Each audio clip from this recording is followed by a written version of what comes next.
Khadijah is one of those who knows how to read Akasha.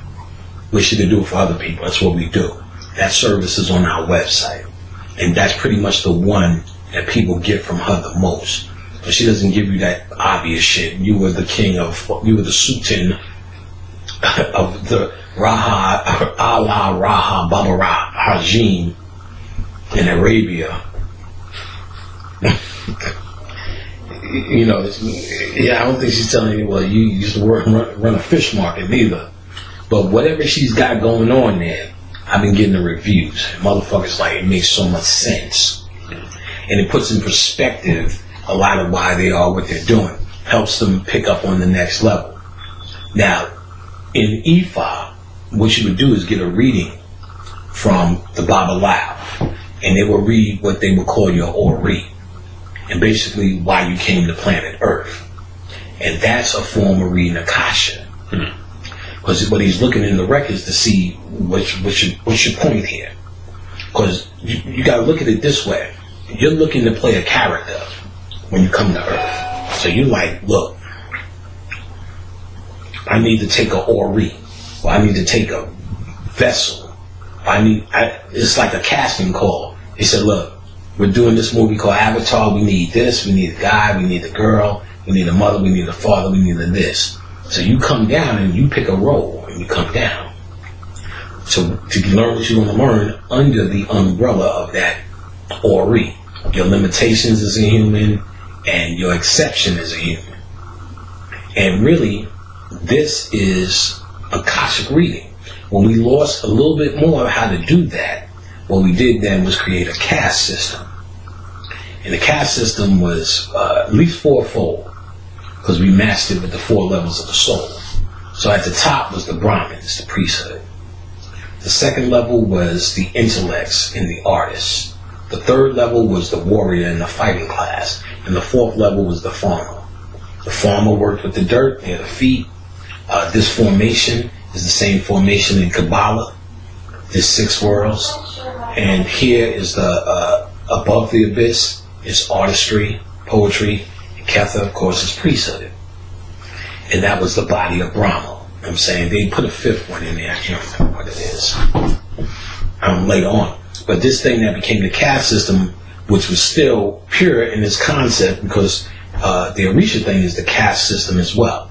It was pure in its concept, but it can be something that is manipulated into a class system, in which it was. You know, I'm better than you. I'm an artist, and you're a farmer. Now, but the idea was, because we couldn't figure out individual paths anymore. It's like if you were born to a farmer, in the caste system, you're going to be a farmer. You're not going to say, well, I want to be a doctor. You have to come to America for that bullshit. Born to a farmer. That's why you'll hear in the movies, when you hear the kid goes, from the ancient world, I must go home. My father died. It's my duty. I have to bury him. I must do this. I must do that. So I'll be like, well, I think I'm going to do that. Here we in this ego thing. They enhance the ego here because we think the ego is some big, crazy thing. They maintain the ego in America by just giving you ice cream choices. When you hear, like, you can go to Walmart and from beginning to end is the realm of 4,000 ice creams you can choose. That alone, that's what enhances your ego. You go to Africa, they got white and brown. You know what I'm saying? You know, you always see the whole village eating that white mushed up shit all the time. You don't see them off with leg of lamb and grapes and all this shit. Because from the ancient world, they understood this is what creates this ego. This is what creates this ego. Little shit like that. While we're just so busy talking about your money, you know, that is the class system, which is here. That creates the ego. But little things like these choices you have. Know how many fucking types of hamburgers, if you was eating that, you can choose from in this motherfucker? That's crazy. They said beef is what it is now in terms of its GMO, corn-fed corruption, because it's the demand for beef. And not just a hamburger, but there's fucking 14,000 different hamburgers you can eat in this motherfucker. And he said that's why we so fucked up on this agriculture, because of this fucked up shit. So that's actually what creates the ego, or not only, but it anchors you in an egocentric reality, and that's America, where you don't hear that too much on the overseas. You hear it now, but it's a little bit more stifled. That's why you had arranged marriages. Think of the concept. We look at that and go, that's insane. I may not love her, but they look at all the shit that you niggas keep acting like with Africa is actually what they live in. They're saying if every woman is your mother, or like each one teach one, and we love it, and it takes a village. They said we call every man uncle. So every man of that age, he's considered my uncle, and every woman of my age is considered a lover. She is just as valuable as the next bitch. It wasn't even about I like her more than her, so I'm gonna treat her better. No, it's like she is valuable as her. The value in one woman is the same as the other. The value in this woman, my mother, is the same as this woman who's not my mother, who's of the same age. Because we see them as one uniform, quantum, same thing. So why not marry her and love her to death? But she is just as valuable as the one you was at the prom with. So we had arranged marriages. We don't get it because they were shutting down the ego. They were creating motherfuckers that did not feel in any kind of way more special than the next thing. Everything Kamani had, guess who had it? Had it. You ate enough meat, I ate enough meat. I don't give a fuck. You ain't catch a mongoose in 40 years. You eating, you know what I'm saying? Because they understood. Ain't no one better but the king. So you're saying that and you know, I've heard you talk about that before as far as how the ego acts as a blockage, right? Where it's something that can hold you back from, you know, obtaining your spirituality. Yet at the same point in time, obviously, you know, I don't know how to put this, but obviously we need our ego to survive. Obviously, it's something that in America, I guess it's the land of choice. So it's a land where, so is there a way where having this much choice, right, actually makes you more spiritually potent because you have the ability to look at all these choices but understand that this is just the ego? Well, no. The first thing you need to understand as a spiritualist is what the ego is. No matter how much choice or how lack of choice you have, the ego is going to exist. Your birth is the birth of your ego. Everything in your humanity is ego driven. So having more choices just gives you more shit to have to let go of. See, if I only was fucking a bitch named Kickstand Sally with a kickstand leg, and they said I had to let that go to be spiritual, easy. I'm fucking Vanessa Williams. You know what I'm saying? Nigga, you need to let that go. And not saying you need to let any woman go to be spiritual, right. But to give you an example, Vanessa Williams, Nia Long, right, not gonna happen. Right, it was gonna happen. It's gonna happen under duress. You know what I'm saying? But if I'm fucking Kickstand Sally, you know what I'm saying? The wretched hoe she is. And it might, when they say you have to let her go, I'm like, all right, bitch, get on your bike and kick up your kickstand and float on. And not saying this about a woman, but if you have less put it like this, let's look at Puffy, who made himself successful, or Kanye West. Look at how they act. Imagine telling them anything I'm telling them now. So that tells you the ego is not a way of being more spiritual. It's more being more puffy. So if you even see how Kanye West act amongst Kanye West, that ego has got him crazy. Like he goes on Saturday Night Live a couple of weeks ago and then just tells Lauren, I can't do the show. In the middle of the show, a live show. Said the whole cast is freaking out. Lauren got him on stage. That's the dude that runs Saturday Night Live. Okay. Got him on stage and he eventually did this kooky ass show. The show was kooky and the fuck. It was him, El DeBarge, Johnny Gill, Aretha Franklin. It was just like a wild lineup. I'm like, and he was saying it like he was bringing you some mystical, magical shit, and they all sounded crazy. He's doing, and I'm kind, then Elder Boss, and there is no problem. So like, what the fuck, nigga? All that I want to give. Like, he looked beat, you know what I'm saying? He looked like he got dicked out. I didn't even know Elf was still alive. Yeah, their whole family is still alive. That's the scary shit. You ain't seen on the web crying? Ooh, I finally came. Finally a minute. In the rhythm of the night. I don't know how you laughing at that and not laughing at Prince. That nigga said, she wore a raspberry beret, the kind you find on a chocolate line. A raspberry beret. See, Prince don't do that shit no more. He shouldn't have did it before. What are you doing now? That's in the afro. Yeah, I'm not gonna put you in a position where you gotta explain that afro kid. What the fuck is that? Even Courtney, she was like, Prince gonna be at the Fox Theater. I'm like, for what? What are you gonna do? Diamonds and pearls. See that shit? You wanna see that shit? Like, that's the shit. But he doing diamonds and pearls. I'm not taking girls too. Now you got to stick through a whole afro. Cool. If you take the girl up, tell her to get her ass on stage and braid that shit. You got a problem with that? Yeah, I got a problem. You rather see him in the perm? I mean, what? Yes, I'd rather keep it real. Don't wear afro in the fourth inning, nigga. You know, in the ninth inning, nigga. You don't wear afro in the ninth inning. You know what I'm saying? Keep that shit 100, nigga. You say it's too late? It's too late, nigga. Too late. That's fucked up. It is what it is, dog. It's too late for that nigga. Fuck friend. I ain't with that. But so it was just his ego, or shit, you could take Prince's ego. Gone. That ain't no spirit. There ain't nothing spiritual coming in that. No, that shit definitely enhances the humanity.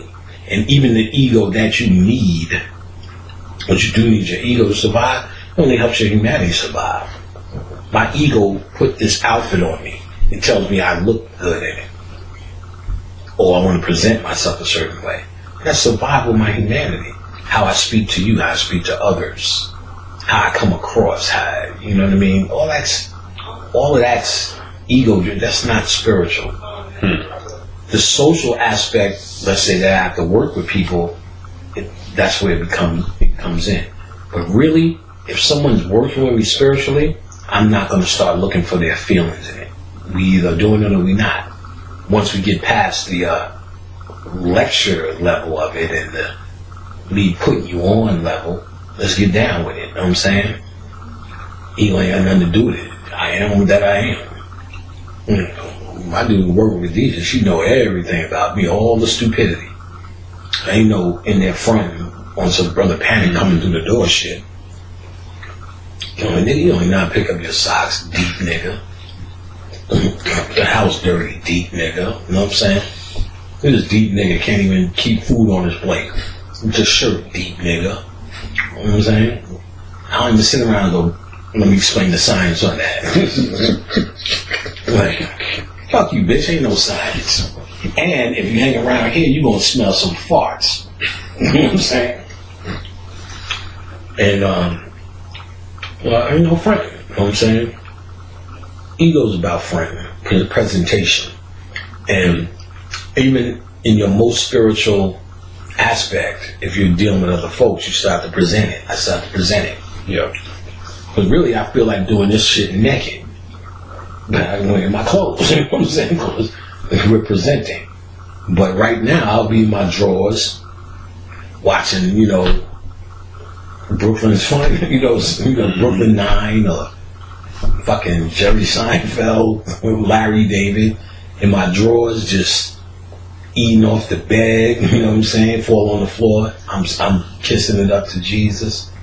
or down to Satan. I'm gonna do it. 10-second rule or whatever. I'm doing all the nastiest shit a human can do. But go outside, be all dignified. Oh, brother, panic. Yes. Hey, nigga, I just ate my chicken off the floor. Be real, son. Right. You do it too. You're fucking. Yep. If your fucking Chick-fil-A fell out the box on your car floor, is you in there? Yeah. I might not even blow the shit off. I'm like, fuck it. Yep. Oh, brother Patrick's here. Oh, brother, I've learned so much. You ain't learned how to pick that chicken up off the floor yet, nigga. You know what I'm saying? Just to get back to your animal nature. I just eat that shit while I was on the floor. It's all friend. You know what I'm saying? So the more you get in your ego, the more you friend. That's that. There's no context where ego is going to help you spiritually. There are two different things. And I've heard people try to satisfy that shit. You know, if I wasn't supposed to have an ego, why do I have one? You know, these deep, nowhere questions. Nigga, if you wasn't supposed to be a slave, why were you a slave then? Because when I bring that shit up, this shit was by our choice. You don't get that one. But dumb shit you want to justify and not challenge becomes metaphysical. You know what I'm saying? Mm-hmm. So, you know, the ego was supposed to be a part of the process. Like, no. Understand what it is. It's the process of humanity, and it's very necessary for humanity. But humanity is a lie. It's all front. You front all day to get pussy. You front to get jobs. You front about how smart you are in school when you're sitting there going, you know you passed. You know, I really don't get it. You know what I'm saying? Yep. You front for your kids. Stop smoking weed. Give it over to me. Yo, babe, this nigga be smoking some good shit. Y'all need to stop it. You know what I mean? You front all the time. Manny is one big egotistical lie. You buy furniture, so when people come over, oh, you this type of nigga. You wear clothes, nigga. Oh shit, that nigga got on that shit. You a rich nigga. No, you spent your whole check on that shit just so a bitch can go, okay, what's your number? Everything's front, dog. Everything's front, nigga.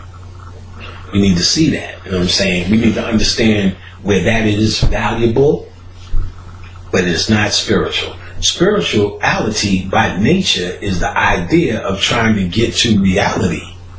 So if you're fronting on anything, you're unspiritual.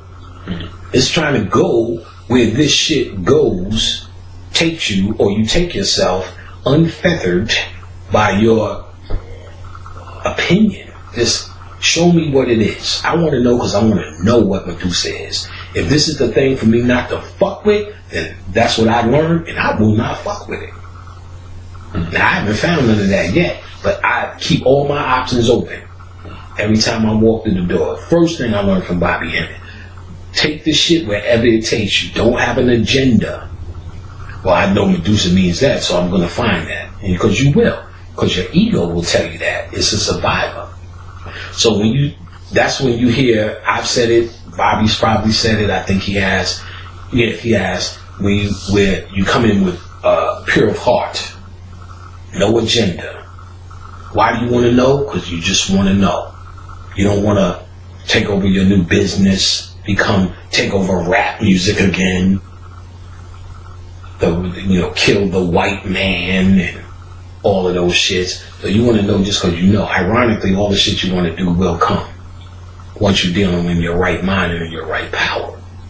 Without your right mind and your right power, just knowing about your power is not wielding your power. Mm-hmm. Knowing I got a dick don't mean I'm getting some pussy. I know I got a dick, but it'll be dry if I'm not putting it to work. You know what I'm saying? It's the same thing. We know about it, but this shit is dried up for us because we don't know how to put it to work.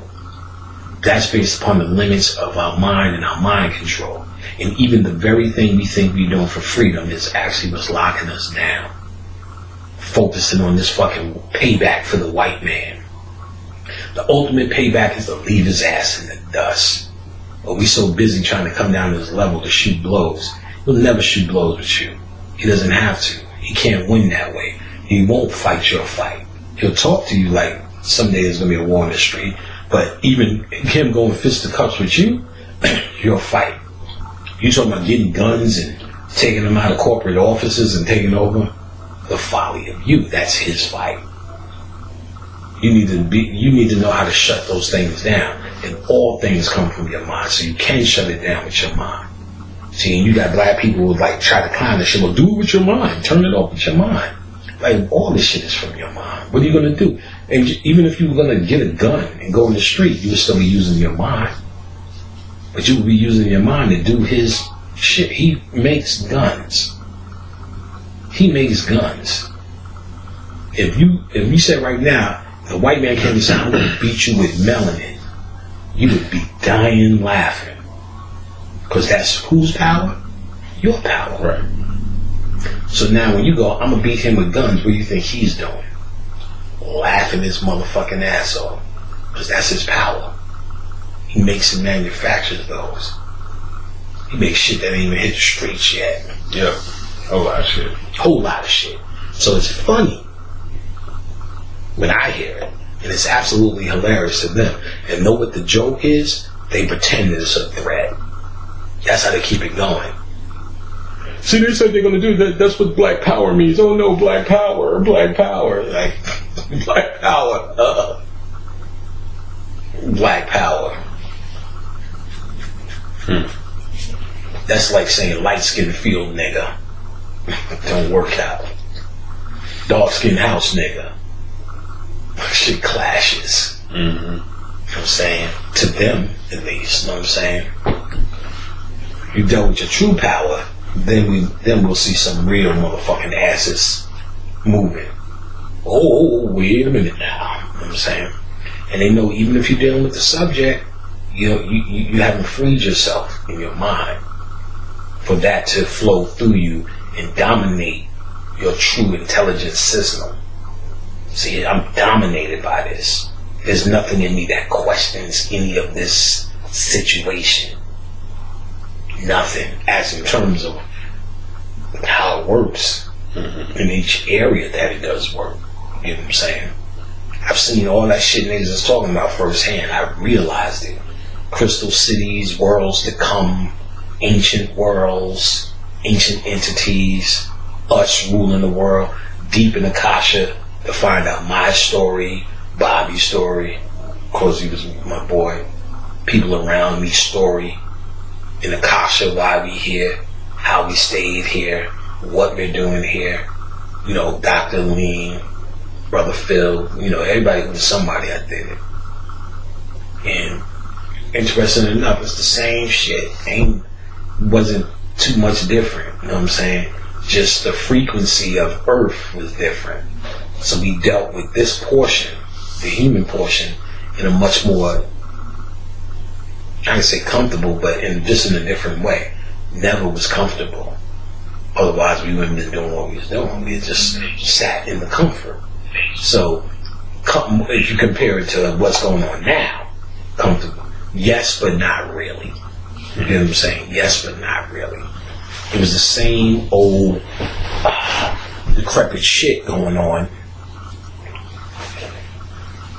But a lot of it was being able to see foresight of what's going on now, which had us more worried than what was actually going on.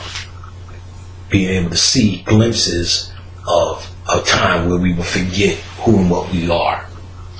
That was more that was a time I went in Akasha to see how we were preparing for a future time. Because I started to hear the Kamites knew something's wrong because they started leaving all of these messages. He said they didn't write on anything or build anything with writing until the 17th dynasty. Dynasties, life, sometimes over lifetimes, more than one. He said that's when they started writing on vases, spoons, walls, and everything. Because at that time they got the premonition that we were going to forget what we knew. So we need to leave reminders. After the 17th dynasty, and this was in the decline of Egypt, or all that shit you see is the height, was actually the decline. Now, even the dynasties I heard from the beginning were the decline. That's interesting. Right. So while we think it's the height compared to where you are, but we were declining a long time for eventually when white people was showing up. So it was on us. It wasn't just we made white people this when all this shit was already going to shit. That's how they were able to even become an idea. So what I was able to do was go back to that time in the Akasha. And ironically, I got it through Phyllis Hyman. And I didn't expect that. At this point, entities or deities were coming to me fairly random. So I said, wait a minute, I need to know how I can actually contact one of them. This is by the time I was dealing with advanced deities. So I said, I'm going to start with Phyllis Hyman, with her old fine ass. She's out of this world beauty. And of course, she killed herself. Now, she told us she didn't kill herself. She had a boyfriend that killed her.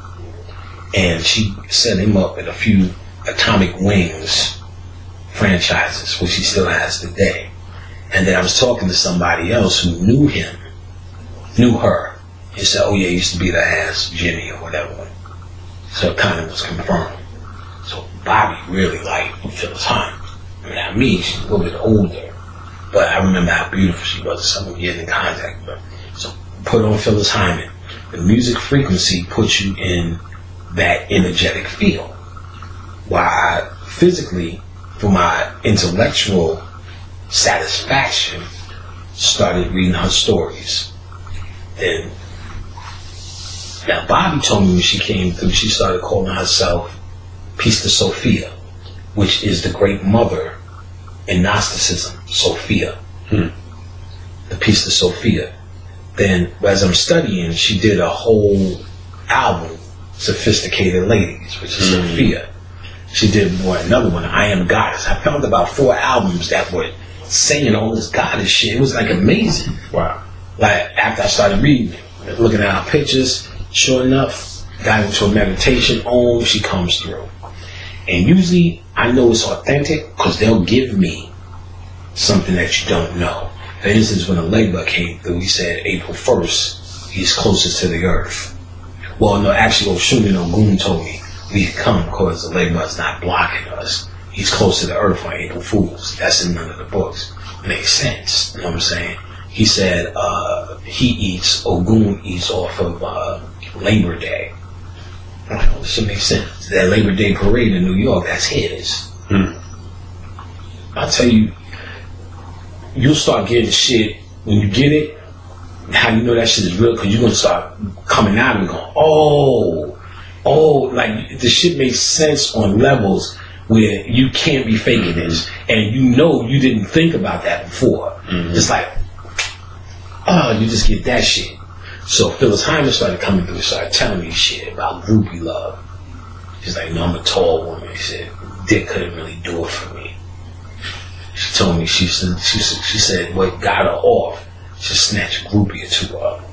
And the mere fact that, she said the awe they would feel, the excitement that it was actually fucking her, got her off. She said niggas used to dig her from the back every once in a while, froggy style. And she would feel it. She said, but she wasn't really feeling up in the guts, you know what I'm saying? Bitch like 6 something. I'm like, alright, now I'm starting to know we really having a talk now. She told me a lot of other shit. Then she took me back near the Aswan Dam where all that shit is covered over because they found the making of the white man, the Tamahu in there, and they shut it all down. And I was there, and we had a temple, me, Bobby, a few others, where we used to, do our business there. Show me Dr. Clark, Dr. Ben. These niggas sat on the council. A lot of I talked to Dr. Clark, Dr. Ben. Niggas love him so much, and you don't want to share that. But Dr. Clark came to and told me he sits over Akasha. There's deities that sit over Akasha. He said when they incarnate on a planet, that planet's history is now been set. And what's happening is they're moving forward now. We're no longer making history on this planet. Akasha. It will go in Akasha, but what's happening now is forward moving as we rise. And Dr. Clarke, when he came out, that started the whole conscious metaphysical movement. Because our rise is now happening. So when he came, he actually came to document what we've done, the slavery. When they show up to Dr. Benz, that's when the planet is over. They're about to pivot into a rise. And he said, basically, they sit over Akasha. He was naming all the names. He said, what's this nigga? The nigga from Harvard with that little conk ass dumb nigga. I know you don't know none of them niggas' names. West. Like you did there. West. Conrad, what's his name? Cornell West. He said Cornell West is training under him. Nigga style, okay, enough. I quit. He said, then as I checked, I didn't realize he had a debate or something with Cornell West. There was something with Cornell West. He said, yeah, I'm training him. So Cornell West still got lifetimes to go through. I'm saying. He's very young in it. Because even though we look at him and say he's an enemy, but he's really not. Because we're really mad at his ignorance, Louis Gates and all that. And the more ignorant and ego-driven they are, just the more young in their spirit is. In reality, no good or evil. So as socialists, of course, fuck that nigga. He can't eat nothing in my house. I don't want him walking in. But the reality is, do I hate him on some cosmic level? No, he's just a young, dumb, black guy. You know what I'm saying? And he was getting trained by the masters. And they said it. You know what I'm saying? So he said he basically sits in guards with others over Akasha, because like a librarian, if you will. And you got to watch. There's a TV show called The Librarians, where they're a little bit more occult librarians that do more the Indiana Jones type things, but they're actually just librarians. So they're showing you that there's a little something to that in this little TV show, and that is. Now, with Phyllis Hyman, though, she showed me and Bobby's relationship and what he was in terms back then and what we were together in the priesthood. And he was able to see the future, a lot of the future, where he would submerge himself in water for long periods of time and be able to come up and see a lot. And he was one that seen we were going to Bobby. We were going to see that we were going to go down this road as niggas. So I remember she was showing me what we did, once we started making these announcements. And I was checking on everybody. I was in this zone for like at least 4 or 5 days of channeling. So I seen who Phil was, who Aline was, who all the players in the game were. You know what I'm saying? And there were actually roles. It was like a whole bunch of cliques and a whole bunch of roles, a whole bunch of non-neutrals, whole people with theories that still niggas argue about and debate with today. That shit didn't change. And this was before debating got popular. I was seeing that we were still doing this shit. You know what I'm saying? And but then the true respect came from the deeper priesthoods, which we was in. It was like a priesthood of Tahuti type thing. So Bobby came up with it, and then the information used to go in these councils and talk about what we seen. And other people were channeling and see shit too, which had the potential for going that way as well. But we started seeing that we were going to actually forget this information, and we had to go to the West to reemerge it. So it became a thing of who's going to stay. We used to, instead of reincarnate, we used to regenerate. So we used to know how to go into these temples through the chakra system, through the colors, to regenerate and heal without having to be born again. When you're born again, and there were people who were on the planet being born again at this point, but they would lose what they retained. They would go through the cycles. So when they get that baby brain, it was gone. So we knew this is considered a dangerous thing for us to start reincarnating here. And so, we did what we needed to do to be able to retain the most of it, and we knew some lifetimes we wouldn't retain it, but we did make agreements. It's like, you're going to be my father here, you're going to do this to me, you're going to abuse me here, you're going to be my sneaky uncle here, you're going to shoot me here, you're going to stab me here in this lifetime, all to get to, like, formulas. We were working out panic. This is your entire point. So you're going to need to do this. You're going to need to get to the West. You're going to need to be in New York. You're going to need to be all this. Well, it wasn't calling New York, but you're going to need to be in this geographical place. You're going to need this, that, the other. So we figured out between us collectively as everyone's going to be each other's parents, cousins, friends, uncles, family members. We're going to merge at this time, taking these Oris to come down here and keep on the path. The only time we're all going to meet up is at s'mores, and we're going to do whatever we need to do to get that white man alive in the West. Because eventually we're all going to meet up in the end times in the West to set it down. That's what's happening now. We're in the end in the West.